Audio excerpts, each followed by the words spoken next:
അപ്പം ഈ നേരത്തെ പറഞ്ഞ പോലെ തന്നെ ഈ പ്രൊഫഷനിലോട്ട് വരുന്ന സമയത്ത് നമുക്കെപ്പോഴും നമ്മുടെ ഫാമിലിനേക്കാളും കൂടുതൽ ജഡ്ജ്മെന്റ്സ് വരുന്നത് നമ്മുടെ റിലേറ്റീവ്സിൽ നിന്നും നാട്ടുകാരിൽ നിന്നും ഒക്കെ ആയിരിക്കും. അപ്പോൾ ആ സമയത്ത് ഇപ്പൊ പോലും ചില നാടുകളിലൊക്കെ നമ്മളിപ്പോൾ ഒരു മീഡിയയിലൊക്കെ പോവുകയാണെങ്കിൽ ഭയങ്കര അലിഗേഷൻസ് ഒക്കെ ആയിരിക്കും നമ്മളുടെ എതിരായിട്ട് വരുന്നത്. അപ്പോൾ ആ സമയത്ത് ഇതേപോലെ ഒരു മലപ്പുറത്തു നിന്ന് ഇവിടെ വരുന്ന കൊച്ചിയിലൊക്കെ ആയിരിക്കുമല്ലോ ഷൂട്ട്, ഇവിടെ വരുന്നു അല്ലെങ്കിൽ ചെന്നൈ പോയി പഠിക്കുന്നു, സൊസൈറ്റിയിൽ നിന്നുള്ളൊരു അപ്രോച്ച് എങ്ങനെയായിരുന്നു? പ്രശ്നം ഉണ്ടായിരുന്നു എന്ന് പറഞ്ഞാൽ ഇപ്പോഴും എനിക്ക് തോന്നാറുണ്ട് എൻ്റെ ഉമ്മയ്ക്കും ഉപ്പയ്ക്കും ഉള്ളതിനെക്കാട്ടിലും പ്രശ്നം ബാക്കി ഫാമിലി മെമ്പേഴ്സിനാണ്, എക്സ്റ്റെൻഡഡ് ഫാമിലി മെമ്പേഴ്സിനാണ്. അതെന്തുകൊണ്ടാണെന്നറിയോ? അത് പക്ഷേ ഞാൻ അപ്പോഴും അവരെ കംപ്ലീറ്റ്ലി ബ്ലെയിം ചെയ്യില്ല. ഞാൻ ഉമ്മ എന്താണ് മനസ്സിലാക്കാത്തത്, ദാറ്റ് അത് അവരെ സംബന്ധിച്ച് അത് വേറൊരു വീട്ടിൽ നടക്കുന്ന കാര്യമാണ്. അപ്പം അതിൽ ഇപ്പോൾ ഉപ്പയമ്മയും സഫർ ചെയ്യുന്നുണ്ടെന്ന് വെച്ചോളൂ. അതായത് ഞാൻ എന്നെ അകത്തി നിർത്തിയതുകൊണ്ട് എന്തായാലും വിഷമമുണ്ട്, അവരുടെ കുട്ടിയാണല്ലോ ഞാൻ. ആ വിഷമം ഉണ്ടെങ്കിൽ ആ വിഷമം ഒരിക്കലും എക്സ്റ്റെൻഡഡ് ഫാമിലി മെമ്പറിന് മനസ്സിലാവില്ല. അത് നമ്മൾ പറയില്ലേ, നമ്മൾ അനുഭവിക്കാത്ത ജീവിതമൊക്കെ നമുക്കൊരു കഥ പോലെ. അപ്പോൾ അവർക്കത് അത് മനസ്സിലാക്കുന്നില്ല എന്നുള്ള ഒരു വിഷമം എനിക്കുണ്ട്. ആസ് എൻ എന്താണ് എൻ്റെ ഫാമിലിക്ക് അത് മനസ്സിലാവാത്തത്. ദറ്റ് ഇപ്പം ഞാൻ എല്ലാ സമയത്തും പറയാം, എൻ്റെ മോനെ ഒരു കാര്യത്തിന് വേണ്ടിയിട്ടും എൻ്റെ അടുത്ത് മാറ്റി നിർത്താൻ ഞാൻ റെഡിയല്ല. എൻ്റെ മദർ ഇൻസ്റ്റിങ്ക്റ്റ് അതിന് സമ്മതിക്കില്ല. ഒരു കാര്യത്തിന് വേണ്ടി എൻ്റെ കുഞ്ഞിനെ മാറ്റി നിർത്താൻ ഞാൻ തയ്യാറല്ല.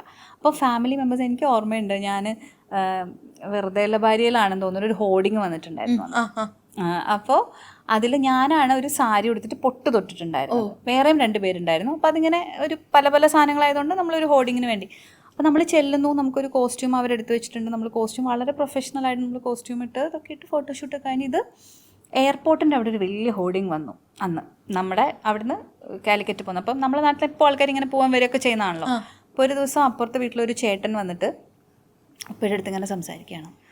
അതായത് ഇത് മനോരമയുടെ അജണ്ടയാണ്, ദറ്റ് എന്നാ ഒരു മുസ്ലിം കുട്ടീനെ അവർ പൊട്ട് തൊട്ട് നിർത്തിയത്. അവർക്കൊരു ക്രിസ്ത്യൻ കുട്ടീനെ ഒരു ഹിന്ദു കുട്ടീനെയൊക്കെ പൊട്ട് തൊട്ട് നിർത്തായിരുന്നു. പക്ഷെ അപ്പം മനോരമ എവിടെ ടാലന്റ് അല്ലേ നോക്കുന്നത്? ഞാൻ ആ സമയത്ത് അപ്പം ഞാൻ പറയണേ, ഇത് ഇങ്ങനത്തെ മനുഷ്യരോട് നമ്മൾ കോൺവെർസേഷൻ ഉണ്ടാക്കിയിട്ട് കാര്യമില്ല. ഇൻജെക്ട് ചെയ്ത് കൊടുക്കാൻ വേണ്ടി ഇരിക്കുന്നവർ നമുക്ക് ഇതുവർക്ക് എക്സ്പ്ലെയിൻ ചെയ്ത് കൊടുക്കേണ്ട ആവശ്യമില്ല, അതിൻ്റെ കാര്യമില്ല. ആ സമയത്ത് എനിക്ക് അതറിയില്ലായിരുന്നു ഞാൻ ഇയാളത് എന്താ പറയുന്നത്. Because I was too young to understand you know what. I was like എന്ത് നോൺസെൻസ് ആണ് ഇയാൾ എന്ത് നോൺസെൻസ് ഇയാൾ പറയുന്നത്. അപ്പോൾ ഉപ്പത് കേട്ടിട്ട് ഉപ്പ അത്ര വലിയ കാര്യമായിട്ടൊന്നും എൻ്റെ ഉപ്പ ഭയങ്കര കൂള് മനുഷ്യനാണ്. പക്ഷെ എന്താന്ന് വെച്ചാൽ എല്ലാവരും കൂടെ ചേർന്ന് ഉപ്പനെ ഒരു പൊസിഷനിൽ ഇരുത്തിയ ഒരു പൊസിഷനിൽ വെച്ചിട്ട് പുള്ളിയൊന്നും പറയാൻ പറ്റില്ല. അങ്ങനെയാണ് ഞാൻ മനസ്സിലാക്കണം.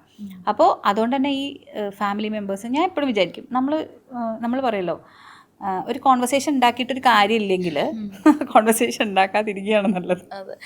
ഇപ്പൊ ഈ മാരേജിന്റെ ടൈമിലും ഒരുപാട് എതിർപ്പുകളൊക്കെ ഉണ്ടായിരുന്നല്ലോ, ഓക്കെ ആയോ ഇപ്പം അവര്? ഇല്ല, അത് ഓക്കെ എന്ന് പറഞ്ഞാലേ എനിക്ക് പേഴ്സണലി തോന്നാറുണ്ട് അവർക്കിപ്പോൾ അങ്ങനെ എന്നോടൊരു ദേഷ്യമൊന്നും ചിലപ്പോൾ ഉണ്ടാവില്ല. അതിപ്പോൾ എനിക്കും ഇല്ല. ഇപ്പം എനിക്ക് ഒരു സമയത്തൊക്കെ തോന്നിയിരുന്നു ഞാൻ, അതായത് എസ്പെഷ്യലി പ്രഗ്നൻസി ടൈമിലൊക്കെ എനിക്ക് ഉമ്മ ഉണ്ടാക്കുന്ന ഫുഡ് ഇതൊക്കെ മിസ് ചെയ്യുമായിരുന്നു. അപ്പോൾ ആ സമയത്ത് പക്ഷേ എൻ്റെ ഹസ്ബൻഡിൻ്റെ അമ്മ ഈ പറഞ്ഞ പോലെ ഭയങ്കര നന്നായിട്ട് കെയർ ചെയ്യും കേട്ടോ. അമ്മയ്ക്ക് 3 ആൺകുട്ടികളാണ്, ഹസ്ബൻഡിൻ്റെ അമ്മയ്ക്ക്. അപ്പോൾ അവർക്കൊരു മോളെ കിട്ടി. അപ്പോൾ അവർക്ക് ആക്ച്വലി സ്പീക്കിംഗ് ഒരു കുട്ടിയുടെ ഡെലിവറി ടൈം ഒന്നും ഹാൻഡിൽ ചെയ്തിട്ട് അവർക്ക് അറിയില്ല അമ്മയ്ക്ക്. പക്ഷെ അമ്മ ഞാനിങ്ങനെ കേൾക്കും അമ്മ ഓരോരുത്തരോട് ചോദിക്കണത്, എന്താ കൊടുക്കേണ്ടത്, ഏത് ലേഹ്യ കൊടുക്കേണ്ടത്, എവിടുന്ന് അത് വാങ്ങേണ്ടത്, എന്ത് ഫുഡാണ് കൊടുക്കേണ്ടത്. അമ്മയാണ് എന്നെയും മോനെയും കംപ്ലീറ്റ്ലി ടേക്ക് കെയർ ചെയ്തത് കേട്ടോ. പ്രഗ്നൻസി പീരീഡ് ഫുള്ള് കുഞ്ഞുണ്ടായി കഴിഞ്ഞിട്ടും.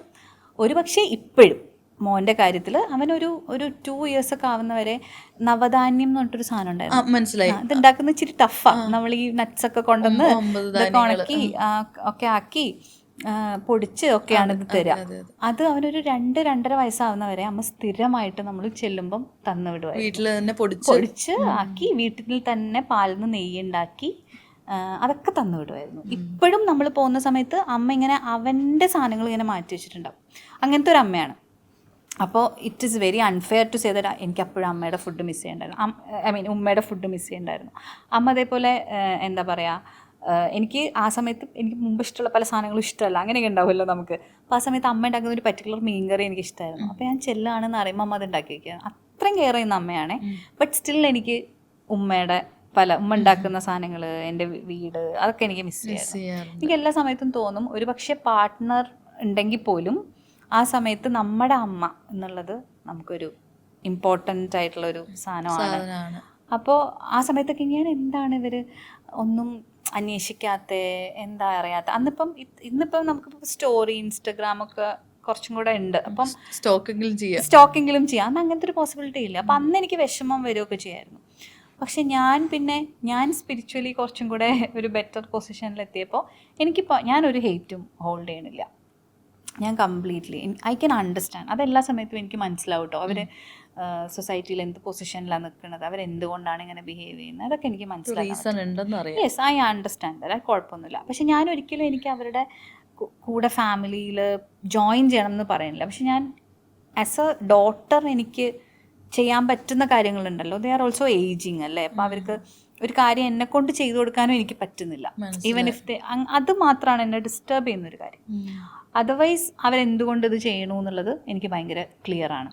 ബട്ട് എല്ലാവരും കൂടി ഒത്തുചേരുന്ന ഫങ്ഷൻസ്, അതൊക്കെ എനിക്ക് മിസ് ചെയ്യും. അതെ, അതിന്റെയൊക്കെ ഫോട്ടോസ് ഒക്കെ കാണുമ്പോഴത്തേക്ക് ഭയങ്കര ഒരു ഫീൽ. പിന്നെ ഇപ്പൊ നമ്മള് ഇങ്ങനെ ഇപ്പൊ പെരുന്നാളൊക്കെ വരുമ്പോൾ നമ്മള് വീട്ടിലൊരു പെരുന്നാളാക്കാൻ വേണ്ടി നോക്കും. ഞാൻ മിക്കവാറും മൈലാഞ്ചിക്ക് ഇടും, ഞാൻ പുതിയ ഡ്രസ്സൊക്കെ എടുക്കും, ബിരിയാണിയൊക്കെ വെക്കും. ബട്ട് സ്റ്റിൽ അവിടെ അത് വേറെ വൈബാണല്ലോ.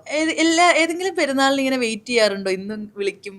ഇല്ല, പെരുന്നാളിന് വിളിക്കും എന്ന് വിചാരിച്ച് വെയിറ്റ് ചെയ്യാറില്ല. പക്ഷെ ഞാൻ ഈ പറഞ്ഞ പോലെ ഡെലിവറി സമയത്ത് ഞാൻ സി സെക്ഷൻ ആയിരുന്നു. പക്ഷെ ഡെലിവറി റൂമിൽ പോകുന്നതിന് മുന്നേ നമ്മളിങ്ങനെ ഒരു മെസ്സേജ് ടൈപ്പ് ചെയ്ത് വെച്ചിരുന്നു. നമുക്കറിയില്ല എന്ത് ബേബിയാണെന്ന്. പക്ഷെ എന്ത് ബേബി ആണെങ്കിലും നമുക്ക് കുറച്ച് പേരെ അറിയിക്കേണ്ടതുണ്ടല്ലോ. അപ്പോൾ ആ കൂട്ടത്തിൽ ഞാൻ എസ്പെഷ്യലി ഹസ്ബൻഡിനോട് എടുത്ത് പറഞ്ഞിരുന്നു, വീട്ടിലേക്ക് നമ്മളതിൽ നമ്പറൊക്കെ ഉണ്ടല്ലോ, വീട്ടിലേക്ക് അയക്കണം. അപ്പോൾ അത് അയച്ചിട്ട് എനിക്ക് റെസ്പോൺസ് ഒന്നും ഉണ്ടായിരുന്നില്ല. അപ്പോൾ എനിക്കത് ആ സമയത്തൊക്കെ എനിക്ക് കുറച്ച് ബുദ്ധിമുട്ടായിരുന്നു അതെടുക്കാൻ. പക്ഷേ നൗ ഐ അണ്ടർസ്റ്റാൻഡ് എന്തുകൊണ്ടാണ് അവരങ്ങനെ ബിഹേവ് ചെയ്യണേ. ആൻഡ് എനിക്കതിൽ പ്രശ്നമൊന്നുമില്ല. നമ്മൾ കുറേ കഴിയുമ്പോൾ നമ്മൾ പറയില്ല, നമ്മൾ അതിൽ ഓക്കെ ആവും, അത് നമ്മൾ നോർമലാവും. എപ്പോഴെങ്കിലും അങ്ങോട്ട് വീട്ടിലേക്ക് കയറി ചെല്ലുമോ? പ്ലാൻ ഉണ്ടോ അങ്ങനെ നേരിട്ട് ചെന്ന് ഒന്ന് ഒരു ഹഗ്ഗിൽ തീരുന്നതാണോ ഇനി? ഞാൻ പറയുന്നത് അതാണ്. അവരും ഇപ്പം എൻ്റെ ഒരു കസിൻ്റെ അടുത്തൊക്കെ ഞാൻ സംസാരിക്കാറുണ്ട്, എൻ്റെ ഉപ്പയുടെ സിസ്റ്ററിൻ്റെ മോൻ. അപ്പോൾ എനിക്ക് മനസ്സിലാവുന്നത് അവർക്ക് അങ്ങനെ ദേഷ്യമൊന്നുമില്ല. പക്ഷെ അവർക്ക് അവരുടെ കൾച്ചറൽ റീസൺസ് ഉണ്ട്, റിലീജിയസ് റീസൺസ് ഉണ്ട്. പിന്നെ എൻ്റെ ഉമ്മയ്ക്ക് ഒരു ഗ്രേ ഏരിയ ഇല്ല, ശരിയും തെറ്റും മാത്രമേ ഉള്ളൂ. അതായത് ഒന്നുകിൽ ശരി അല്ലെങ്കിൽ തെറ്റ്. അപ്പോൾ ന്യൂട്രലായിട്ടൊന്നും ഇല്ല, അങ്ങനെ ഇല്ല. എനിക്കറിയാം. അത് ഷീസ് എ സ്ട്രോങ് വുമൻ അല്ലേ? She's a strong woman and I was her diary ഒരു സമയത്ത്. She use to tell me everything. അങ്ങനെയായിരുന്നു. അപ്പൊ എനിക്കത് മനസ്സിലാവും എന്തുകൊണ്ടാണ് ഉമ്മ അങ്ങനെ ചെയ്യുന്നത്. നിങ്ങളൊരു നല്ലൊരു ബെസ്റ്റ് ഫ്രണ്ട്സ് ആയിരുന്നു തോന്നുന്നു. ഞാനും ഉമ്മയും നല്ല കൂട്ടായിരുന്നു. പക്ഷെ ഉമ്മ എപ്പോഴും പറയും നിനക്ക് കുറച്ചും കൂടെ ഇഷ്ടം ഉപ്പേനെയാണ്. എൻ്റെ വീടിൻ്റെ പേര് ബൂൺവില്ല എന്നാണേ. അപ്പൊ ഞാൻ ശരിക്കും ബൂൺവില്ലൊരു പ്രിൻസസ് ആയിരുന്നു. അയ്യടാ.